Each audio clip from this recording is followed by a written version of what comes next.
बिस्मिल्लाहिर्रहमानिर्रहीम। अच्छा, वो ना, आपने कभी बेटा वो ओलंपिक गेम्स की वीडियोस देखी हैं कि नहीं देखी?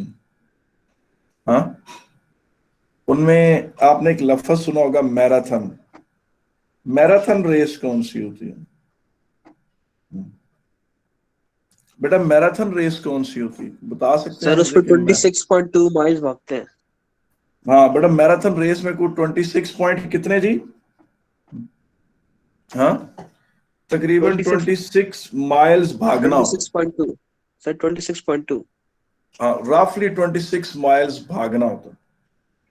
अब वो 26 माइल्स बंदा भाग रहा होता है, तो बाकी रेसों में नहीं, मगर उस 26 माइल्स की रेस में जब बंदा भाग रहा होता है तो उसको पानी पीने की या जूस शूस पीने की इजाजत होती है, पता है आपको?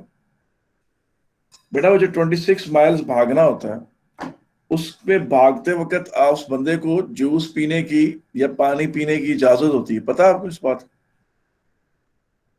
हाँ। अच्छा, उसका कोई दोस्त जूस लेकर आया तो वो उसके साथ भागता है, उसको जूस देने के लिए वो उसके साथ भागता है। ये बंदा जूस पीता रहता है, भागता रहता है, उसका दोस्त साथ साथ भागता रहता है। जब वो जूस खत्म कर देता है, वो ग्लास उसे पकड़ाता है, ये उसका दोस्त साइड पे हट जाता है। इस दोस्त ने अगर अपने इस दोस्त को एनर्जी देनी है तो पहले उसको उसी की स्पीड पे भागना पड़ेगा, और वो उसके साथ भागते भागते उसको एनर्जी दे सकते। ये बात आपको समझ में आ गई कि नहीं आई? अब आगे आ जाएं। अब अगली बात है जनाब कि फर्ज करें कि ये एक बॉडी वाइब्रेट कर रही है, ये एक सिंपल पेंडुलम है, ये वाइब्रेट कर रहा है, और ये यहां से इधर जब पहुंचता है तो यहां से यूं दोबारा वापस आने में 1 सेकंड लेता है। यानी यहां से यूं जाकर 1 सेकंड के बाद इधर दोबारा होता है, फिर 1 सेकंड के बाद दोबारा वापस यहाँ आता है, फिर 1 सेकंड के बाद फिर दोबारा यहाँ आता है। यानी इसका मतलब है कि इसका टाइम पीरियड 1 सेकंड है। इसका टाइम पीरियड कितना है? 1 सेकंड है। आपका दिल ये है कि ये अगर ऐसे ऐसे वाइब्रेट कर रहा है तो जरा बड़े एम्पलीट्यूड से वाइब्रेट करे। अगर ये बड़े एम्पलीट्यूड से वाइब्रेट करना आप इसको कराना चाहते हैं तो ये तभी मुमकिन है, बड़े एम्पलीट्यूड से इसको वाइब्रेट कराना तभी मुमकिन है जब आप इसको पीरियोडिक फोर्स दें, ऐसे ऐसे फोर्स दें। यूं एक ही दफा ना फोर्स लगा दें, पीरियोडिक फोर्स दें, हल्का हल्का, और आपके फोर्स की फ्रीक्वेंसी इसकी नेचुरल फ्रीक्वेंसी से मैच करे। जिस तरह आपको पता है, ये फर्ज करें कुछ झूला है, ये वो पोल लगे हुए हैं, ये ऊपर भी एक पोल है, इससे ये रस्सी नीचे आ रही है, ये एक और रस्सी है, ये नीचे एक छोटा सा प्लेटफॉर्म बना हुआ है। अब आपको पता है झूला भी एक सिंपल पेंडुलम होता है। अगर ये सिंपल पेंडुलम, या सिंपल पेंडुलम ना कहें इसे, क्योंकि सिंपल पेंडुलम में तो एक ही थ्रेड होती है, आप इसे कंपाउंड पेंडुलम कह लें। ये जब वाइब्रेट कर रहा है तो इसका एक फिक्स टाइम पीरियड होता है। ये झूला ऐसे जा रहा है, यूं आ रहा है, और फिर यूं आ रहा है, इसका एक फिक्स टाइम पीरियड है। अच्छा, चल भले ये बड़े एम्पलीट्यूड में वाइब्रेट करे, भले छोटे एम्पलीट्यूड में वाइब्रेट करे, इसका टाइम पीरियड फिक्स रहता है। और अगर इस पर कोई बच्चा बैठ जाए तो तब भी इसका टाइम पीरियड फिक्स रहता है। आप देखें, फर्ज करें इस झूले पे एक बच्चा बैठा हुआ है, यहाँ यहाँ ऐसे करके, और ये ऊपर छत है, और इसको इसके अब्बू धक्का दे रहे हैं, तो जाहिर है वो आपको पता है ना, वो ऐसे ऐसे पुश करते हैं, ऐसे ऐसे धक्का देते हैं, यूं ये धक्का देते हैं। अब जो ये वाला धक्का है, इसको पीरियोडिक धक्के लगते हैं। इस बच्चे को क्या लगते हैं? पीरियोडिक धक्के लगते हैं, पीरियड वाइज स्टेप वाइज धक्के लगते हैं इसको। तो वो इम्पल्सिव मैनर में धक्के दे रहे हैं, उनके धक्कों की भी एक फ्रीक्वेंसी है। अगर वो तेज तेज धक्के देंगे तो वो हाई फ्रीक्वेंसी धक्के हैं, और अगर वो स्लोली धक्के देंगे तो स्लो फ्रीक्वेंसी के धक्के हैं। आपने अमूमन देखा होता है कि जब वो झूला यहां से झूल के यहां वापस आता है तब उसके अब्बू एक पुश लगाते हैं इस डायरेक्शन में, फिर जब वो यूं जाके फिर वापस आता है तब उसके अब्बू यहां से फिर पुश लगाते हैं। तो जो उसके अब्बू फोर्स लगा रहे हैं वो एक पीरियोडिक फोर्स है और उसकी फ्रीक्वेंसी इस झूले के नेचुरल फ्रीक्वेंसी से मैच कर रही है। अंडर दीज सर्कमस्टांसेस झूला उसके अब्बू से एनर्जी ले रहा है और एनर्जी ले रहा है, एनर्जी एब्जॉर्ब कर रहा है और उसका एम्पलीट्यूड बिल्डअप हो रहा है। इस बात को कहते हैं रेजोनेंस। इसको क्या कहते हैं? रेजोनेंस। इसका क्या मतलब है कि ये एक बॉडी वाइब्रेट कर रही है। अगर आप इसको इसकी फ्रीक्वेंसी पे मैच करके फोर्स लगाएंगे, इसका एम्पलीट्यूड बिल्डअप होगा और ये उससे एनर्जी वसूल करेगी। इसे रेजोनेंस कहते हैं। और अगर फ्रीक्वेंसी मैच न कर रही हो, अगर फ्रीक्वेंसी मैच न कर रही हो, या आपने इसको मारा और इसका एम्पलीट्यूड बिल्डअप हुआ और फिर मतलब देखिए एक मार दिया आपने, फिर आप आगे ले आए हाथ अपना गलत टाइम पे और इसने आकर इस तरह हिट कर दिया आपको, यानी इसको यूं लगा फिर इसने यूं मारा, यूं लगा फिर यूं मारा। तो जब आपकी फ्रीक्वेंसी मैच नहीं करती तो फिर बेटा पूछो क्या होता है? फिर रेजोनेंस नहीं होती। कभी तो आप एनर्जी देते हैं, कभी वो वापस आपको एनर्जी दे देती है। इससे कहते हैं बेटा रेजोनेंस ना हो। तो अब आप ये चीज देखें, व्हाट इज रेजोनेंस, वो मैं बता देता हूँ। मैंने लिखवाया भी था लेकिन दोबारा आपके सामने इसकी राइटिंग इसको लिखते हैं। वो ये है कि every body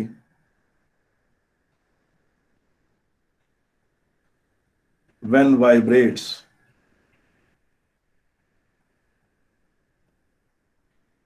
everybody when vibrates either with small amplitude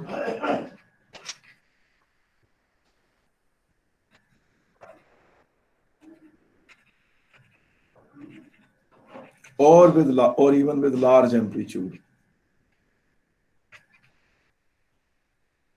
यानी यूं यूं वाइब्रेट करे चाहे यूं यूं वाइब्रेट करे,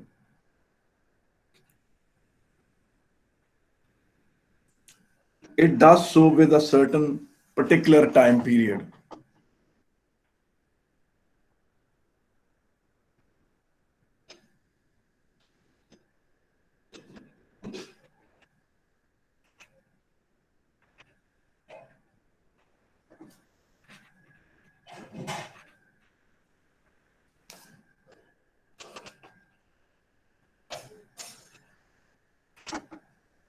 It does so with fixed time period and frequency.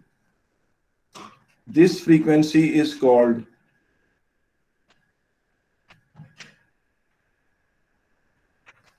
its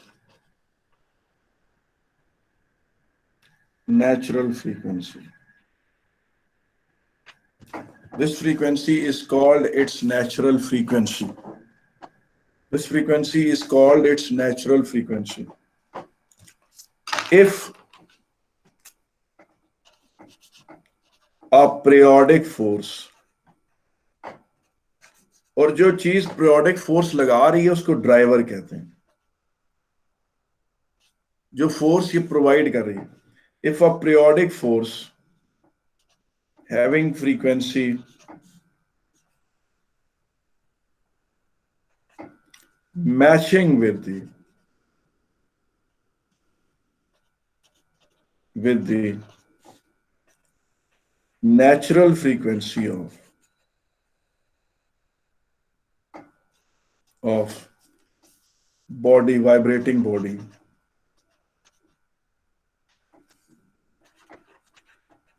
तो क्या होता है? फिर क्या होता है जब फ्रीक्वेंसी मैच कर जाती है? फिर क्या होता है वो मैं बताता हूं कि जब फ्रीक्वेंसी मैच कर जाती है तो ये देखिए कि यूं यूं यूं यूं यूं होता है। If a periodic force driver having frequency matching with the natural frequency of the vibrating body acts on the body, तो होता क्या है? Work is done. जो बात मैं अभी करने लगा वो ये है, work is done on vibrating body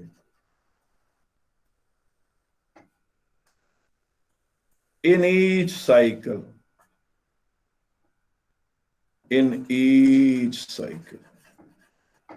Work is done on vibrating body in each cycle.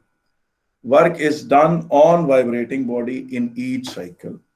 Vibrating body accepts energy.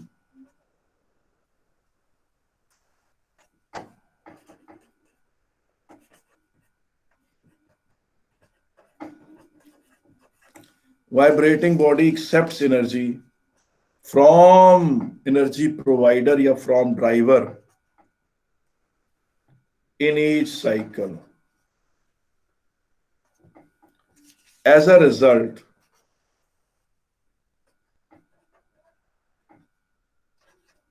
its amplitude builds up to maximum.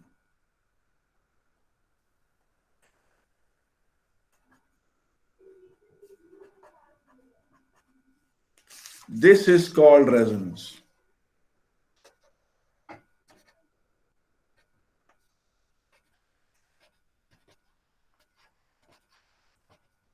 ठीक है कि नहीं? यहां मैं एक छोटी सी मिसाल दूंगा। फर्ज करें एक वक्त था मैं 20,000 रुपया कमाता था, तो मैं 20,000 ही खर्च कर देता था। फर्ज करें कि मेरे इनकम जो थी, फर्ज करें वो बढ़ गई, वो 20,000 के बजाय 30,000 हो गई, तो मेरे 10,000 बचना शुरू हो गए। मगर इंसान को जो ही ज्यादा पैसे मिलते हैं, उसके एक्सपेंडिचर भी बढ़ना शुरू हो जाते हैं, और सूनर और लेटर उसके एक्सपेंडिचर उसकी नई सैलरी के बराबर हो जाते हैं। फिर फर्ज करें मेरी सैलरी बढ़कर अगर 40,000 हो गई, तो मेरे एक्सपेंडिचर 30 पर खड़े थे। तो लेकिन कुछ ही दिनों बाद, इससे पहले कि मैं कुछ सेव कर सकता, तो जी बिल्कुल वो वापस मेरे एक्सपेंडिचर मेरी इनकम के बराबर हो गए। तो जब बॉडी ऐसे, ये बॉडी वाइब्रेट कर रही थी, क्या कर रही थी? वाइब्रेट कर रही थी। इसको आपने एक पीरियोडिक फोर्स लगाया, पीरियोडिक फोर्स की फ्रीक्वेंसी इसकी नेचुरल फ्रीक्वेंसी के बराबर थी, इसका एम्पलीट्यूड बिल्डअप होना शुरू हुआ, तो बिल्डअप हो रहा है। लेकिन सूनर और लेटर जो जो बिल्डअप हो रहा है, इसकी स्पीड भी तेज हो रही है। तो जो स्पीड तेज हो रही है, तो वर्क डन अगेंस्ट फ्रिक्शन भी बढ़ रहा है।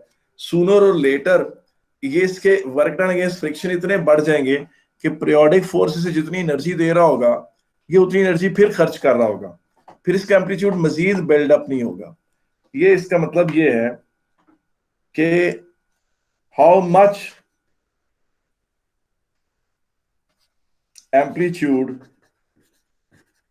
इंक्रीजेस, हाँ, how much amplitude increases at resonance. जी जी, एम्पलीट्यूड कितना इंक्रीज करता है एट रेजोनेंस पे? तो उसका जवाब ये है कि एट रेजोनेंस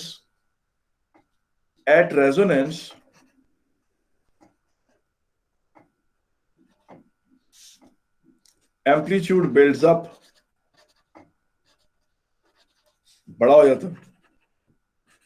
अगर एम्पलीट्यूड बिल्ड्स अप होता है, ज्यादा बड़ा होता है, तो मैक्सिमम वेलोसिटी, आपको पता है एम्पलीट्यूड से ये रिलेशनशिप रखती है, मैक्सिमम वेलोसिटी एम्पलीट्यूड से ये रिलेशनशिप रखती है, तो मैक्सिमम वेलोसिटी भी बढ़ती है, maximum velocity increases.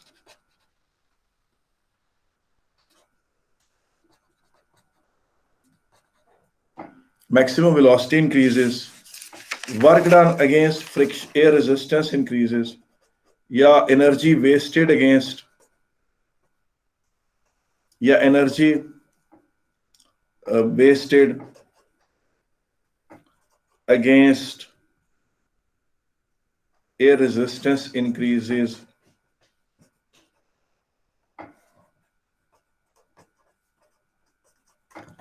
Sooner or later,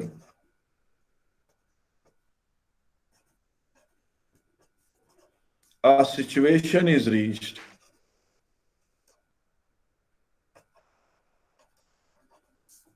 where energy provided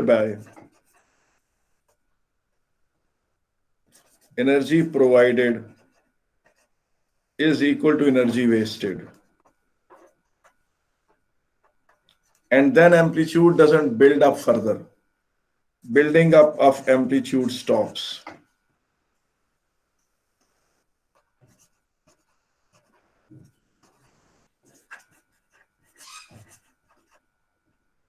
ठीक है ना। और थ्योरेटिकली स्पीकिंग अगर कोई फ्रिक्शन है ही नहीं है तो थ्योरेटिकली स्पीकिंग एम्पलीट्यूड को इन्फिनिट हो जाना चाहिए।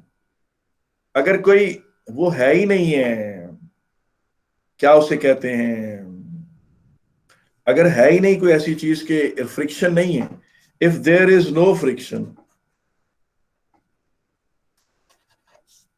तो एनर्जी लॉसेस ना बोलना ज्यादा अच्छा नहीं। अगर हाँ अगर तो एनर्जी लॉस होगा ही नहीं, then amplitude will build up to infinity theoretically speaking.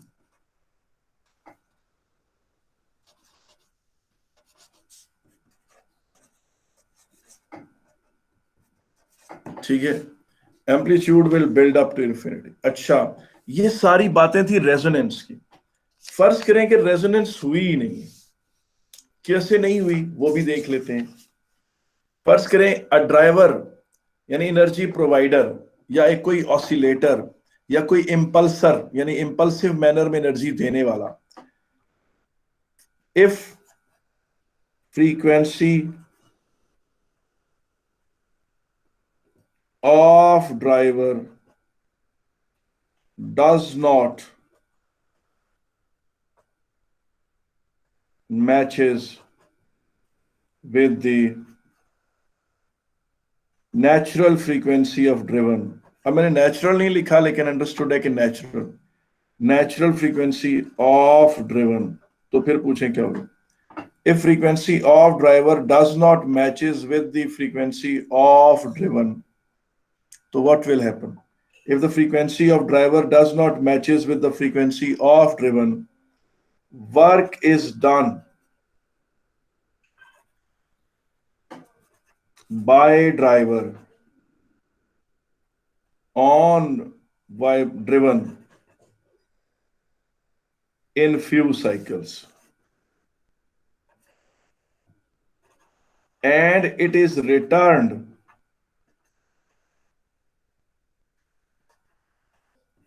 to driver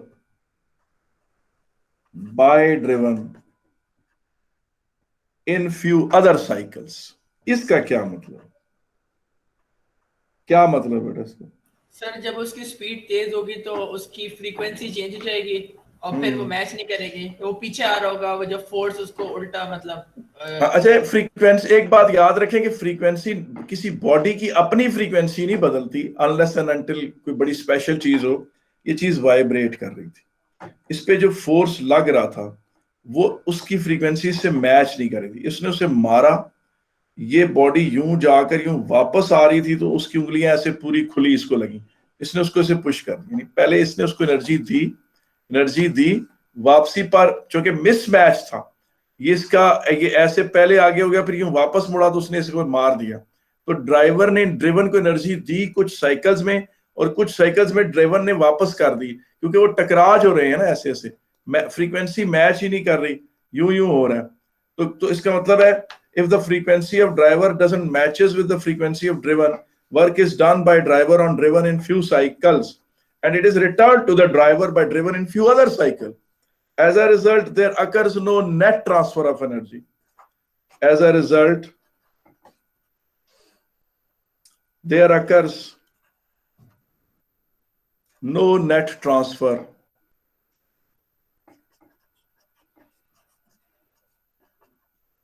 of energy,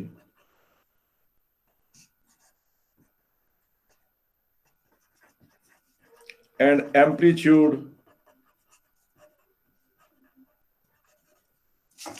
does not build up to maximum।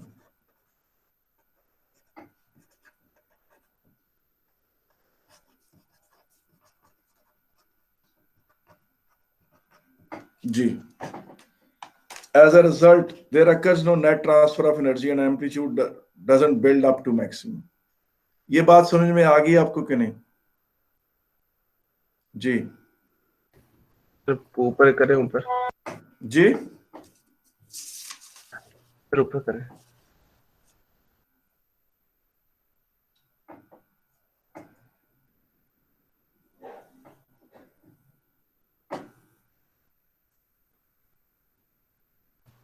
तो नीचे करें।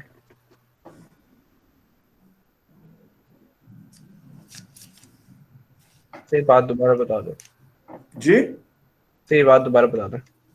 If frequency of driver doesn't matches with the frequency of driven, work is done by driver on driven in few cycles, and it is done back or it is returned, or the driver driven hits back driver in few other cycles. यानी energy दी यहाँ मार दी। यानी मैं इसको ठहरे थोड़ा सा ना इधर में, एक मिनट ठहरे, ये आप इस कैमरे को बंद करें, मेरी तरफ आप देखें, ये देखें। सर मैं आपको इसकी एक वीडियो देखूं, मैंने आपको व्हाट्सएप पे भेजी है इसकी एक वीडियो, ये देखें रेजोनेंस की। अच्छा बेटा एक मिनट, मेरा सेल फोन मेरे पास नहीं है, ये देखिए मिसाल के तौर पे, ये मैं सर तालियों से बता, हाँ मैसेजेस में भेज दूं उसका लिंक। हाँ एक मिनट है, हाँ भेज दे। अच्छा एक मिनट है, ये देखिए ना, ये यूं, इसको इधर देखें, ये यूं मारा उसने वापस कर दी, ये इसने इसको एनर्जी दी उसने वापस कर दी, फिर एनर्जी दी उसने फिर वापस कर, फिर एनर्जी दी इसने फिर वापस। इसकी वजह क्या है? फ्रीक्वेंसियां मैच नहीं करती। कैसे फ्रीक्वेंसियां मैच नहीं करती? ये इसने इसको मारा ना, इसने इसके वापस आने का इंतजार नहीं किया, ये इसने इसको मार कर ये आगे आकर वापस रिटर्न कर रहा था, तो उसने इससे पीछे से हिट कर दिया। यानी देखिए ये यूं मारा, इसके बाद ये आगे चला गया और फिर वापस आ रहा था तो उसने उसको हिट कर दिया। तो इसका मतलब ड्राइवर कभी ड्रिवन को एनर्जी देता है, कभी वो उसको जवाब में हिट कर देता है। ये ठहरेंगे, आपने जो वीडियो भेजी है मैं देख लेता हूँ। यूट्यूब पे वाकई बड़ी टॉप की वीडियोस पड़ी है, इसमें कुछ शक नहीं।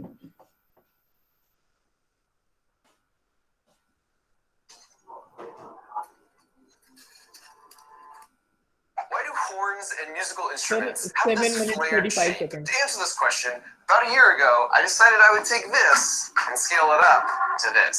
But I've never actually made something this big for my channel before, so as usual, we decided to make a smaller prototype model to see what we could learn about the challenges that would come from scaling it all the way up. So we started by creating a plaster mold with the right curvature.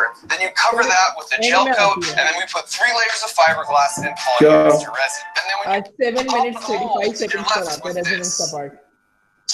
अच्छा बेटा वो मेरी बात सुनो, ये मैंने मेरे पास जो मेरे लेक्चर्स हैं ना उनमें ये वीडियो शामिल है जो मैंने देखी है आपकी, वो जो आप ब्रिज वाली देख आ रहे हैं, है ना?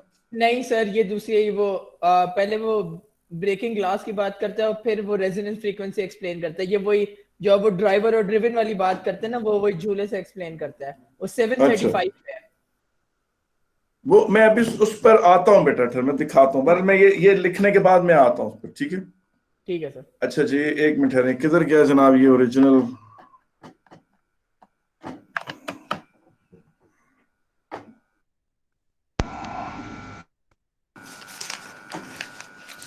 अच्छा अब आगे देखें। अच्छा जी कहां तक हम पहुंचे, किधर तक थे? जो बात हम कर रहे थे कि frequency of the driver doesn't matches with the frequency of driven, work is done by driver on driven in few cycle and it is returned to the driver by driven in few other cycles. As a result there occurs no net transfer of energy. अब आए जरा, एक point है बड़ा important, और ये है Burton's pendulum.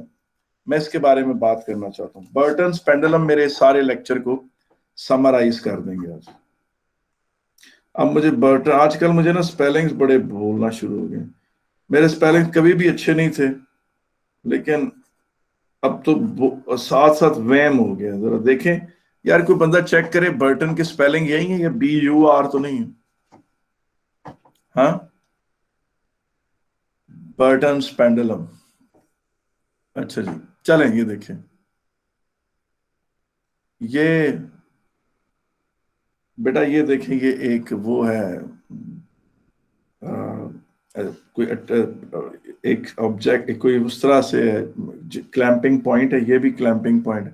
Burton's pendulum, ठीक है, शाबाश, BARTONS, शाबाश, but thank you Ibrahim. Burton's pendulum. अच्छा ये देखिए, ये इस तरह से BUR है, आपने सही कहा था पहले, BAR नहीं है, BUR है। BUR है। अच्छा चलो, कुछ जगह पर बर्टन्स इस तरह लिखा हुआ है, मैं दोनों एक्सेप्ट कर। अच्छा यार ये धागा आ रहा है, ये धागा है, ये धागा है, यहाँ ये कील है, इस कील के साथ ये धागा ऐसे, मतलब क्या है जी, ये एक धागा है यूं, और ये कील है, और कील के बाद ये धागा यूं। मेरे पास बहुत सारे पेंडुलम थे, मैंने यहां से एक पेंडुलम यूं बनाया और ये एक बड़ा सा मेटल ऑब्जेक्ट यहाँ लगा, मेटेलिक पॉप यहाँ लगा दी, इसको मैंने ये यूं इस तरह, मैंने एक पेंडुलम बॉब यूं यहां जोड़ा ऐसे, एक पेंडुलम यहां लगाया बॉब, एक पेंडुलम यूं लगाया यहां से, और यहां एक पेंडुलम यूं, और एक पेंडुलम यूं, एक ऐसे पेंडुलम यूं। सर ये वो चीज नहीं जो आपके YouTube पे वो जो बैकग्राउंड लगा है? जी क्या कह रहे हैं आप अब्दुल्ला? अब्दुल्ला आपने क्या कहा है? सर ये हेलो? वो चीज नहीं हो जो आपको YouTube पे बैकग्राउंड लगा के बंदा एक छोड़ता है तो फिर कहते हैं बाकी चलना शुरू हो जाते हैं। हाँ हाँ, ये वही चीज।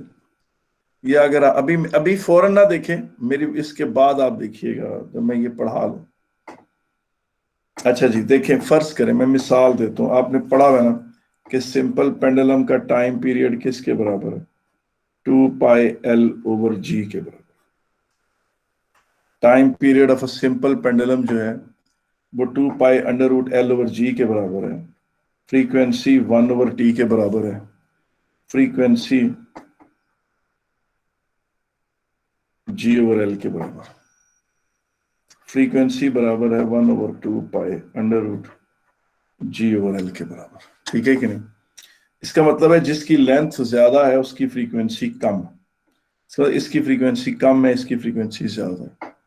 फर्ज करें कि इसकी फ्रीक्वेंसी है 0.9 हर्ट्ज और इसकी फ्रीक्वेंसी है 1.0 हर्ट्ज, इसकी फ्रीक्वेंसी है 1.1 हर्ट्ज, इसकी है 1.2 हर्ट्ज, इसकी है 1.3, इसकी है 1.4, इसकी है 1.5 हर्ट्ज। ठीक है, और आप देखें इस पेंडुलम की लेंथ जो कि इस पेंडुलम की लेंथ से मैच करती है, तो इसकी फ्रीक्वेंसी भी 1.2 हर्ट्ज। इस पेंडुलम का नाम रख देते हैं ए, इसका नाम बी, इसका नाम सी, इसका नाम डी, इसका नाम ई, इसका नाम एफ, इसका नाम जी, इसका नाम एच। ठीक है कि नहीं? अब मैंने क्या किया, मैंने ना पेंडुलम ए को हिला के छोड़ दिया, मैंने इनको कुछ नहीं टच किया, रुके हुए थे, मैंने ए को ऐसे पुल किया और छोड़ दिया। अब पुल ए ने वाइब्रेट करना शुरू कर दिया। इस ए के वाइब्रेट करने से ये धागा भी यूं यूं वाइब्रेट होना शुरू हो गया, ऐसे ऐसे ऐसे ऐसे वाइब्रेट हो गया। इसकी वजह से ये वाला धागा वाइब्रेट करेगा, ये धागा यूं यूं यूं यूं होना शुरू हो, ऐसे ऐसे। उसकी वजह से ये वाला धागा भी यूं यूं वाइब्रेट होना शुरू। कौन से वाला धागा? ये वाला धागा। इसकी वजह से इन सब पर इंपल्सिव फोर्सेस लगना शुरू हो गए। क्या लगना शुरू हो गए? Impulsive forces. थोड़ी देर बाद हमने देखा कि ये यूं यूं वाइब्रेट कर रहा था, ये जरा ज्यादा एम्पलीट्यूड से वाइब्रेट कर रहा था, ये उससे ज्यादा एम्पलीट्यूड से वाइब्रेट कर रहा था, ये सबसे ज्यादा एम्पलीट्यूड से वाइब्रेट कर रहा था, ये फिर कम एम्पलीट्यूड से वाइब्रेट कर रहा था, ये उससे कम एम्पलीट्यूड से वाइब्रेट कर रहा था, ये उससे कम एम्पलीट्यूड से। फर्ज करें इसका एम्पलीट्यूड था 2 सेंटीमीटर, इसका था 3 सेंटीमीटर, इसका था 4.5 सेंटीमीटर, और इसका था 7 सेंटीमीटर, इसका था जनाब फिर 5 सेंटीमीटर, इसका था 3 सेंटीमीटर, और इसका था 2 सेंटीमीटर। तो पता चला कि अगर मैं एक ग्राफ बनाऊं यहां पर ऐसे करके, यूं करके, और इधर देखें, यहां लिखूं एम्पलीट्यूड ऑफ ड्रिवन,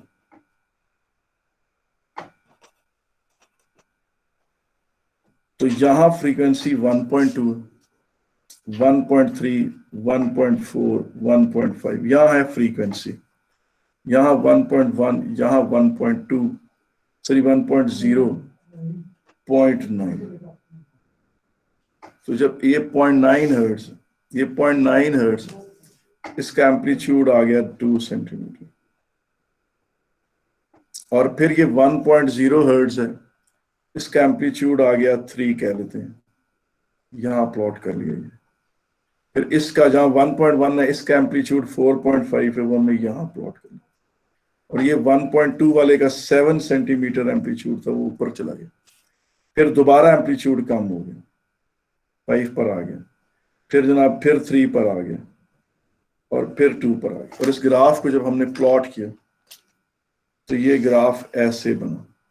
इस ग्राफ को कहते हैं रेजोनेंस रिस्पॉन्स कर्व। ये क्या बताता है? क्या आपने देखा कि ये ड्राइवर था, इस ड्राइवर की फ्रीक्वेंसी इनकी फ्रीक्वेंसी से ज्यादा थी, तो इन्होंने भी उसका असर कबूल नहीं किया। ड्राइवर की फ्रीक्वेंसी इनकी फ्रीक्वेंसी से कम थी, इन्होंने भी उसका असर कबूल नहीं किया। इसकी एनर्जी सबसे ज्यादा ई को मिली, क्योंकि ई की नेचुरल फ्रीक्वेंसी इसकी फ्रीक्वेंसी से मैच करती थी। इसे कहते हैं रेजोनेंस। कि जनाब आप एक चीज वाइब्रेट कर रही है और उसके वाइब्रेशन से सराउंडिंग में एक इम्पल्सिव फोर्सेस चारों तरफ जा रही हैं, उसके नेबरहुड में जो भी चीज ऐसी होगी जिसकी नेचुरल फ्रीक्वेंसी इसके बराबर होगी या इसके करीब तरीन होगी, वो खुद ब खुद वाइब्रेट करना शुरू कर देगी और वो सबसे ज्यादा इसका असर कबूल करेगी। इसे कहते हैं रेजोनेंस। और ये बर्टन्स पेंडुलम की एक एप्लीकेशन है। बर्टन्स पेंडुलम रेजोनेंस की ही एक एप्लीकेशन है। और रेजोनेंस जो है, रेजोनेंस में बताया गया कि ड्राइवर की फ्रीक्वेंसी, ड्राइवर, अच्छा अब ये इस तरह से, ठीक है कि नहीं? अब आप देखें इसी तरह से, अब ये क्या कहते हैं, जो क्या नाम है, उसने भेजी है ना वीडियो, क्या नाम है, अच्छा ये प्रेजेंट नो में जब करें तो चैट आती है सामने के नहीं?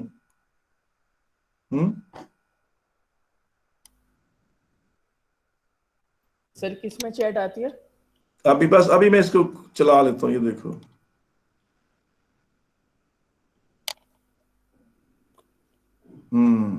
ये देखें, ये वो वीडियो है जो अभी सैफुल्लाह रिजवान ने भेजी। अब इसके साथ कोई एक इश्तहार भी चल रहा है, वो इश्तहार तो चलने दें, ये स्किप कर दिया है। ये बहुत बड़ा एक हॉर्न है, ठीक है कि नहीं? अच्छा ये Why do देखें, horns and musical instruments have this flair? Go 10 miles further. थोड़ा सा और आगे सर, 7:30 पे। With just अब ये a देखें, little force. अच्छा If I देखिए, apply that ये force जो- at random intervals, it doesn't do very much. It's not fun, huh? No, it's not fun. But if I apply that force equal to the timing of the natural frequency of the swing, those little pushes add to each other. And so in this case, the resonant frequency increased our fun. But if engineers don't take this into consideration, it could lead to disaster, such as when wind gusts going at just the right rate destroy the Tacoma Narrows Bridge. It's also why soldiers don't march in unison when crossing a bridge. So if you measure the natural frequency of the glass with an accelerometer like this, then you just need to make sure your horn fires at that exact frequency. अब देखिए ये शीशा है ना, ये जो इसने बता रहा है, ये शीशा वाइब्रेट करता है। इसके सामने वो एक बहुत बड़ा हॉर्न रखेगा, हॉर्न से जो साउंड निकलेगी वो इस शीशे की नेचुरल फ्रीक्वेंसी के बराबर होगी। शीशा उससे एनर्जी अब्सॉर्ब करेगा और टूट जाएगा। ये देखें अभी, or a multiple thereof. Or you can just change the natural frequency of the glass अब ये to match देखें, your horn by adding ये देखें, ये हॉर्न के आगे शीशा रखा हुआ, जहां से हॉर्न की आवाज आनी है। weights in the right spot. ये उसने जब साउंड प्रोड्यूस की है, उस साउंड से ये शीशा टूट गया, उसे वो स्लो मोशन में दिखा रहा है।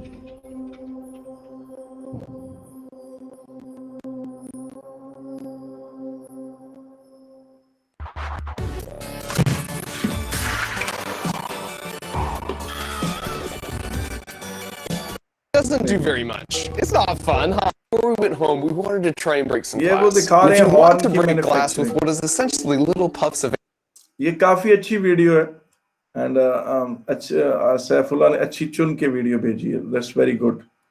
तो एक मिनट है जी, अच्छा जी ये देखें, आप लोग वापस आ गए हैं कि नहीं?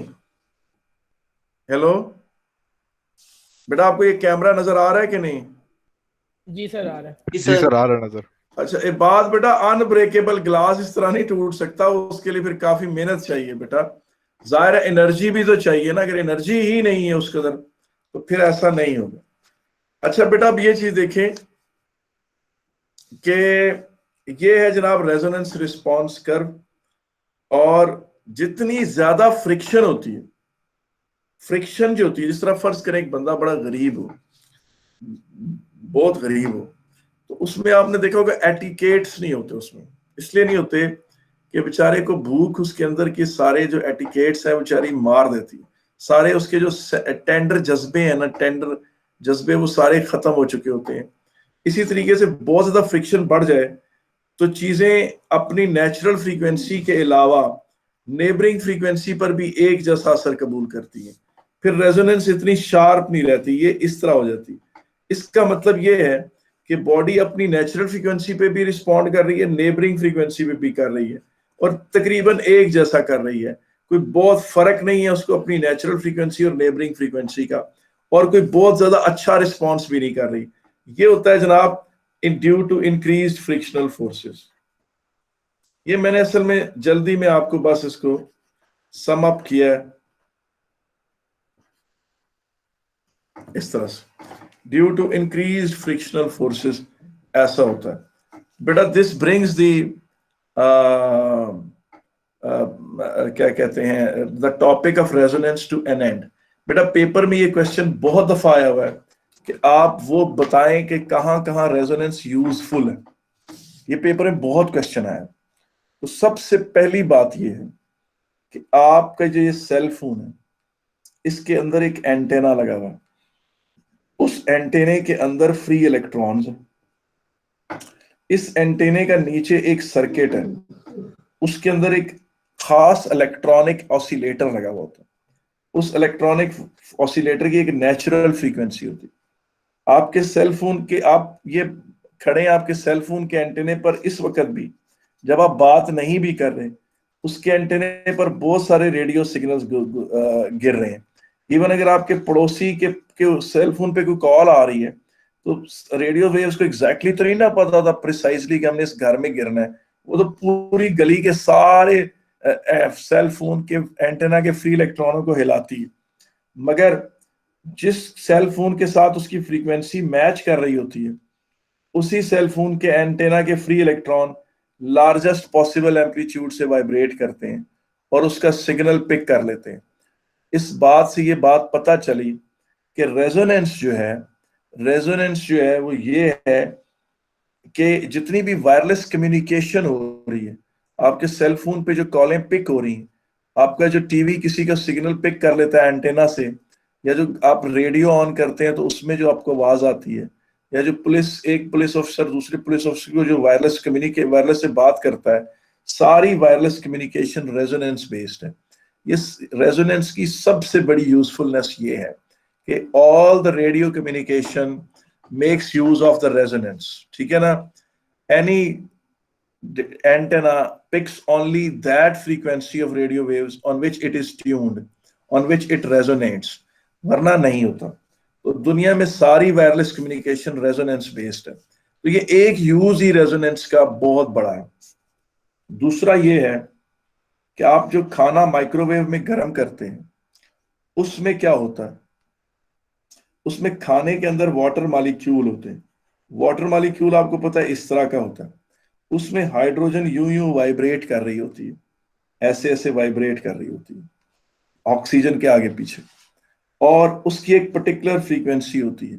वो फ्रीक्वेंसी 10⁻11 हर्ट्ज से लेकर 10⁻14 हर्ट्ज के दरमियान होती है, माइक्रोवेव रीजन में होती है। जब आप माइक्रोवेव की फ्रीक्वेंसी आती है, एमिट होती है, वो उस खाने के मॉलिक्यूल को वाइब्रेट कराती है, वाटर मॉलिक्यूल को, वो एनर्जी पिक करता है, उससे एनर्जी एब्जॉर्ब करता है, और water molecules largest possible amplitude से हिलते हैं और हीट एब्जॉर्ब करते हैं और खाना गर्म हो जाता है। तो बेटा खाना गर्म होना भी जो है रेजोनेंस की सेकंड बेस्ट यूटिलिटी है। और ये दोनों रेजोनेंस की जब वो के mention the cases where the resonance is useful, तो ये दो केसेस आप लिख सकते हैं कि wireless communication is based on resonance and microwave heating food in microwave oven.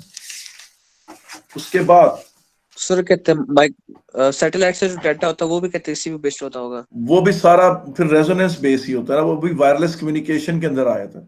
Satellite से जो भी लिंकिंग होती है वो भी वायरलेस कम्युनिकेशन में आती है। वायरलेस कम्युनिकेशन का लफ्ज बहुत बड़ा है, इसके अंदर टेलीफोन भी आ जाता है, सारे वायर के बगैर जितनी भी कम्युनिकेशन हो रही है सारी वायरलेस कम्युनिकेशन है, वो रेजोनेंस बेस्ड है। ठीक है। इवन जो मैं अभी मेरा जो लैपटॉप है वो जो आपको भेज रहा है सिग्नलिंग, वो वाईफाई के साथ जो उसकी कैचिंग हो रही है सिग्नल, ये भी रेजोनेंस बेस्ड है। क्योंकि ये जो मेरा लैपटॉप है इसके अंदर एक ट्यूनिंग सर्किट लगा हुआ है, उसकी फ्रीक्वेंसी उससे मैच कर रही है उस वाईफाई के सिग्नल से जो वाईफाई एमिट कर रहा है। जहां जो काम भी बगैर तार के हो रहा है वो रेजोनेंस बेस्ड है। आगे चलते हैं, where resonance should be avoided. हाँ, इसमें यह है कि फर्ज करें कि आपने एक बड़ी हैवी ड्यूटी मशीन डिजाइन की है, उस मशीन में आपने एक मेटेलिक प्लेट यूं लगाई हुई है और उसको यहां पेचों से बांधा हुआ है, आपने मेटेलिक प्लेट लगी हुई। अब इस मेटेलिक प्लेट में एक टेंडेंसी है कि ये यूं यूं वाइब्रेट कर सकती है। फर्ज करें इसकी वाइब्रेटिंग फ्रीक्वेंसी है 2 हर्ट्ज। यहां पर कोई बहुत बड़ा ड्रम है जो रोटेट करता है, और मजे की बात है कि इसकी रोटेटिंग फ्रीक्वेंसी भी 2 हर्ट्ज ही है। इसके रोटेट करने से एक धमक, एक इंपल्सिव फोर्स फैलेगा इस पूरी मशीन में और ये प्लेट टूट जाएगी। तो जब आप मशीन डिजाइन करते हैं तो मशीन में अगर कोई हैवी चीज रोटेट कर रही है तो उस जिस फ्रीक्वेंसी से रोटेट कर रही है उस फ्रीक्वेंसी से मैचिंग कोई भी नाजुक चीज उस मशीन में एग्जिस्ट नहीं करनी चाहिए। नॉर्मली मेटालिक पैनल्स होते हैं वो टूट जाते हैं, फट जाते हैं और खराब हो जाते हैं। तो ये वो केस है जिसमें रेजोनेंस अवॉइड करनी चाहिए। इसका मतलब है जहां कहीं आप कोई बड़ी हैवी ड्यूटी वाइब्रेशन कर रहे हैं, एक ऐसी हैवी ड्यूटी वाइब्रेशन जिससे एक इंपल्सिव फोर्स जनरेट हो रहा है और वो इंपल्सिव फोर्स चारों तरफ जा रहा है और उसके नेबरहुड में कोई भी चीज ऐसी है जो जिसकी फ्रीक्वेंसी उससे मैच करती है, तो रेजोनेंस होगी और वो चीज टूट जाएगी। जिस तरह आपको पता है पाकिस्तान ने 1970s में फ्रांस से जो मिराज त्यारे खरीदे थे, वो जब मिराज तरारे लो लेवल की फ्लाइट करते थे, आबादियों के ऊपर से गुजरते थे, तो वो थंडरस साउंड प्रोड्यूस करते थे।